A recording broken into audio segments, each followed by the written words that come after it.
सांगितलं होतं की जसे यांच्या पायाखालची वाळू घसरत जाईल, इलेक्शनचा टेम्पो चढत जाईल, तसे खूप घसरणार आहेत. कालचे जर यांच्या लोकांची भाषणं बघितली, अत्यंत खालच्या पातळीला जाऊन यांनी भाषणं सुरू केलेली आहेत. अजून यांना त्याचा शिखर गाठायचा आहे. कोणत्या लेवलला ही भाषणं जातील आणि काय ताळतंत्र सोडतील. एकीकडं म्हणायचं की सुसंस्कृत पक्ष, सुसंस्कृत पक्षाची लक्षणं आता दिसून यायला लागलेली आहेत. आणि मी या ठिकाणी जाहीर निषेध करतो.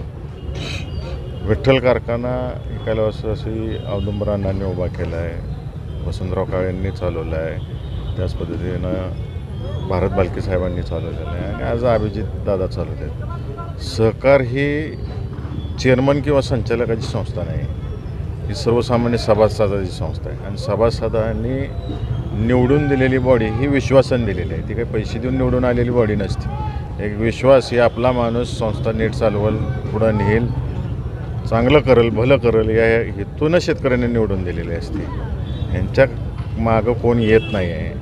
माणसं पवारसाहेबांच्या मागं ठामपणाने उभा राहायला लागलेले आहेत. म्हणून अशा प्रकारच्या भीती दाखवायच्या, कारवाया करायच्या.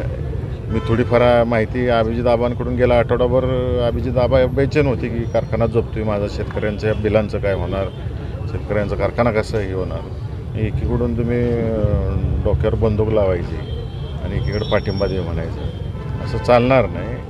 आणि आपण जर पाहिलं आतापर्यंत इथेनॉलला बंदी होती. इथेनॉलची जर बंदी लावली नसती केंद्र शासनाने, आज उठवली ती बंदी, काल का आज उठवली बंदी, ती बंदी मागं उठवली असती तर आत्तापर्यंत बँकेचे पैसे देऊन झाले असते अभिजितदाबांकडून.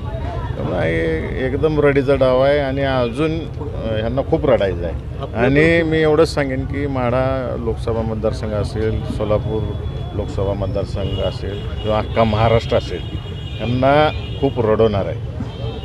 ह्यांना कळणार नाही जनता काय करणार आहे ते. आणि अलीकडे जर बघितलं आपण उमेदवार जे उभे राहिलेले आहेत, हे स्वतः उमेदवारांनी उभं राहण्यापेक्षा जनतेने उमेदवार उभे केलेले आहेत. आपल्याबद्दल मोठं षडयंत्र सुरू असल्याचं कळतंय. काय तुमच्यावरती 302 गुन्हा दाखल केला माझ्यावर असा काय केला की बयानं बी अडकवण्याचा प्रयत्न सुरू आहे. हो का, फेमसच त्यासाठी आहेत ते. त्यांना मैदानात उतरून कुस्ती खेळायची सवय नाही, अशा सगळ्या गोष्टींचा आधार घेऊन लढायची सवय.